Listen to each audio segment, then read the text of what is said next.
আমরা প্রতিটি পরিবারের জামাত ইসলামীর কর্মী তৈরি করতে চাই। প্রিয় সংগঠন বাংলাদেশ জামাত ইসলামীর নিবন্ধন ফিরিয়ে দিতে হবে। বাংলাদেশ জামাত ইসলামীর প্রিয় প্রতীক এদেশের মানুষের উই ওয়ান্ট জাস্টিসের প্রতীক, দাঁড়িপাল্লার প্রতীক মানুষের কাছে ফিরিয়ে দিতে হবে। যারা গণতন্ত্রের কথা বলেছিল তারাই গণতন্ত্রকে জবাই করল। আগামী দিনে বৈষম্যমুক্ত, দুর্নীতিমুক্ত, সন্ত্রাসমুক্ত নতুন বাংলাদেশ গড়ে তোলার জন্য বাংলাদেশ জামাত ইসলামী যে কার্যক্রম এবং কর্মসূচি নিয়ে ভূমিকা পালন করছে, এদেশের সর্বস্তরের জনগণ যদি জামাত ইসলামীর কর্মসূচিকে গ্রহণ করেন, আগামী দিনে নতুন বাংলাদেশ বিনির্মাণে জামাত ইসলামীর হাতকে যদি শক্তিশালী করেন, তাহলেই আমি বিশ্বাস করি আগামী দিনে শহীদদের স্বপ্ন বাস্তবায়ন করা সম্ভব। সংগ্রামী ভাইয়ের আমার, আমরা দেখছি গাজীপুরের সন্ত্রাসী জাহাঙ্গীর, সাবেক মেয়র, যিনি 5ই আগস্টের আন্দোলনকে ভণ্ডুল করার জন্য সশস্ত্র বাহিনী নিয়ে, হুন্ডা বাহিনী নিয়ে, গুন্ডা বাহিনী নিয়ে যিনি রাজধানীর দিকে এগিয়ে আসার সময় উত্তরে ব্যাপকভাবে গণধোলাইয়ের শিকার হয়েছিলেন, সেই পলাতক জাহাঙ্গীর, তাদের গডফাদার পালিয়ে গিয়েছেন, আর উনি এখন পলাতক অবস্থায় থেকে তিনি অনলাইনে মিটিং করে নতুন করে গোটা রাজধানী সহ বাংলাদেশের সন্ত্রাস সৃষ্টির জন্য চক্রান্ত করছেন। সংগ্রামী ভাই বন্ধুগণ, এদেশের জনগণ ঐক্যবদ্ধ আছে। আওয়ামী লীগ, ছাত্রলীগ, যুবলীগের কোনো সন্ত্রাসীকে রাস্তায় কোনো ধরনের সন্ত্রাসী কার্যক্রম করার সুযোগ দেয়া হবে না। সংগ্রামী ভাইয়ের আমার, কোনো সুযোগ দেয়া হবে না। আপনারা ওয়ার্ড পর্যায়ের তৃণমূলের সবচেয়ে কার্যকর শক্তি। আমরা আগামী দিনে রাজধানীকে ইসলামী আন্দোলনের রাজধানীতে পরিণত করতে চাই। আমরা প্রতিটি পরিবারের জামাত ইসলামীর কর্মী তৈরি করতে চাই। আমরা প্রতিটি পরিবারে ইসলামের আদর্শিক সৌন্দর্যকে পৌঁছে দিতে চাই। আমরা দল মতের ঊর্ধ্বে উঠে প্রতিটি মানুষের, ক্ষতিগ্রস্ত বিপর্যস্ত মানুষের পাশে আমরা সহযোগিতার হাত নিয়ে দাঁড়াতে চাই। মানুষের অন্তরে জামাত ইসলামীর ব্যাপারে যে আগ্রহের জায়গা, আস্থার জায়গা তৈরি হয়েছে, তাদেরকে সেটিকে সুদৃঢ় ভিত্তির ওপরে দাঁড় করানোর জন্য আমরা ইতিবাচক রাজনীতির যে ধারা জামাত ইসলামী তৈরি করেছে, সেই ধারাকে, রাজধানীকে সবার আগে আমরা প্রতিষ্ঠিত করতে চাই।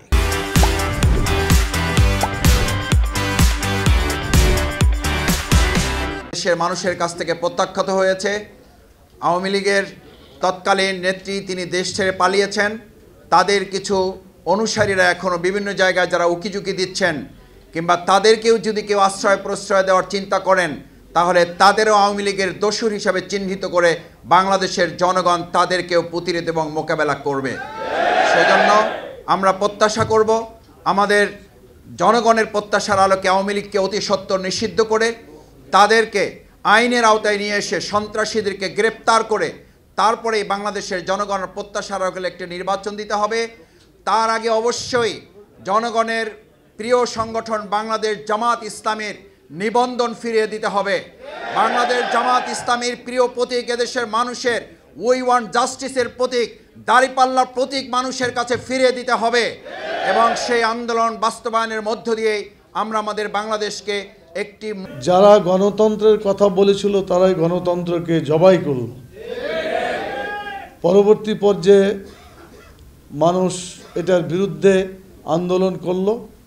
আন্দোলন করে কেয়ারটেকার সরকারের মাধ্যমে আবার গণতন্ত্রকে ফিরিয়ে আনার একটা চেষ্টা করল।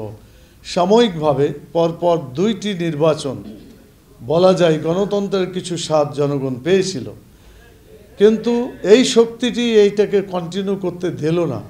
তারা ভাবলো এটা যদি থাকে তাহলে তাদের ক্ষমতায় থাকা সম্ভব হবে না, জনমত যেভাবে তাদের বিরুদ্ধে যাচ্ছিল। সেই জন্য তারা সংবিধানে পরিবর্তন আনলো যে নির্বাচন কেয়ারটেকার সরকারের অধীনে হবে না, নির্বাচন হবে দলীয় সরকারের অধীনে। যার ফলে দেখা গেল যে গণতন্ত্রের যে সম্ভাবনাটুকু ছিল সেটাও তারা নষ্ট করে দিল। তাদের বক্তব্য এটাই হয়ে গেল যে 2014 সালে সেখানে ভোট ছাড়াই সরকার গঠন করার জন্য যতটুকু সংখ্যা দরকার, এমপি দরকার, সংসদ সদস্য দরকার, 153 জন সংসদ সদস্যকে বিনা ভোটে তারা নির্বাচিত করলো। ফলে যেটা আসলে তো নির্বাচিত না, বিনা ভোটে তাকে নির্বাচিত ঘোষণা করা হলো। কিন্তু 151 জন যদি হয়ে যায় তাহলে সরকার গঠন হয়ে যায়, বাকি আর কোনো ভোটের কোনো প্রয়োজনই হয় না। তাহলে যে কাজটুকু করলো, বাকি অংশটুকু প্রহসনের কাজ করলো তারা। ঠিক 2018-তে এসে দিনের ভোট রাতে, তো রাতে কেন ভোট করা হলো?